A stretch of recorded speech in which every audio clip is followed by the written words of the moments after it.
আসসালামু আলাইকুম প্রিয় শিক্ষার্থী বন্ধুরা, ইতিমধ্যে তোমরা থাম্বনেল দেখে বুঝে গেছো আজকের আলোচনা কি। আজকের আলোচনা মাইসেলফ প্যারাগ্রাফ লেখার নিয়ম। এটা প্রথম থেকে তৃতীয় শ্রেণী পর্যন্ত। তাহলে দেখো, প্রথমে মাইসেলফ আমি নিজেই। তারপর দেখো এখন কীভাবে লিখতে হবে। মাই নেম ইজ ড্যাশ, এখানে মাই নেম ইজ ড্যাশ, এখানে তোমাদের শূন্য স্থানে তোমাদের নিজের নাম বসাবা। I am dash years old, এখানে তোমাদের বয়স বসাবা। তারপর I am student, I am read in class dash, দেখো এখানে তুমি যে শ্রেণীতে পড়ো সেই শ্রেণী বসাবা। My father's name is dash, তাহলে এখানে দেখো তোমার বাবার নাম যা, তুমি এখানে তোমার বাবার নাম বসিয়ে দিবা। তারপরে হি ইজ এ টিচার, তারপরে দেখো এখানে যেমন আমি হি ইজ এ টিচার দিয়েছি, তোমরা এখানে তোমাদের বাবা যদি কৃষক হয় তাহলে হি ইজ এ ফার্মার ব্যবহার করতে পারো। তারপরে my mother's name is dash, এখানে তোমাদের মায়ের নাম ব্যবহার করবা।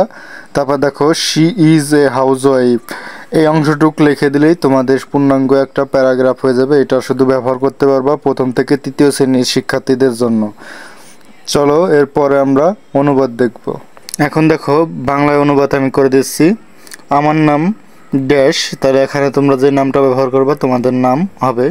তারপরে আমার বয়স ড্যাশ বছর, তুমি ওখানে যে বয়সটা ব্যবহার করেছিলে সেই বয়স হবে বছর। আমি একজন ছাত্র অথবা ছাত্রী, তুমি যদি ছেলে হও তাহলে ছাত্র এবং মেয়ে হলে ছাত্রী। স্টুডেন্ট দ্বারা এখানে ছাত্র অথবা ছাত্রী বোঝাচ্ছে। তারপর দেখো আমি ড্যাশ শ্রেণীতে পড়ি, তুমি যে শ্রেণীতে পড়ো সেই যে এখানে I am reading class dash, তাহলে এখানে তুমি যে শ্রেণীতে পড়ো সেই শ্রেণী। আমার বাবার নাম, তারপর দেখো তিনি একজন শিক্ষক। আমার মায়ের নাম, তিনি একজন গৃহিণী। এই ছিল তোমাদের মাই সেলফ, আমি নিজেই।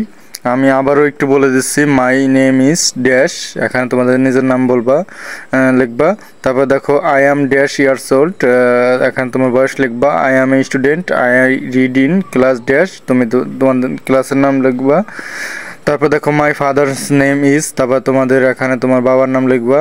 হি ইজ এ টিচার, তারপরে মাই মাদার্স নেম ইজ, তাহলে এখানে তোমার মায়ের নাম লিখবা। তারপরে she is a house wife. এই অংশটুকু ভালো করে তোমরা মুখস্থ করে নেবা, এখান থেকে ভালো করে তোমরা পড়ে নিতে পারো এবং খাতায় নোট করে নিতে পারো। এখানে শুধু তোমাদের কাজ হচ্ছে, আমি সহজভাবে দিয়ে দিয়েছি, তোমাদের নাম ব্যবহার করবা, তোমাদের বয়স এবং তুমি কোন ক্লাসে পড়ো, তোমার বাবার নাম এবং তোমার মায়ের নাম, আর বাকি যা আছে হুবহু তুলে দিলেই হয়ে যাবে। এই হচ্ছে তোমাদের মাই সেলফ প্যারাগ্রাফ লেখার নিয়ম। এটা হচ্ছে শুধু ব্যবহার করতে পারবা প্রথম থেকে তৃতীয় শ্রেণীর শিক্ষার্থীরা। এই ধরনের আরও প্যারাগ্রাফের ভিডিও বা যে কোনো ধরনের ভিডিও পেতে চাইলে অবশ্যই এই চ্যানেলটি সাবস্ক্রাইব করে পাশে থাকা বেল আইকনটি বাজিয়ে দিও। আজ এই পর্যন্ত, পরবর্তী ভিডিওটা আবার দেখা হবে। আল্লাহ হাফেজ।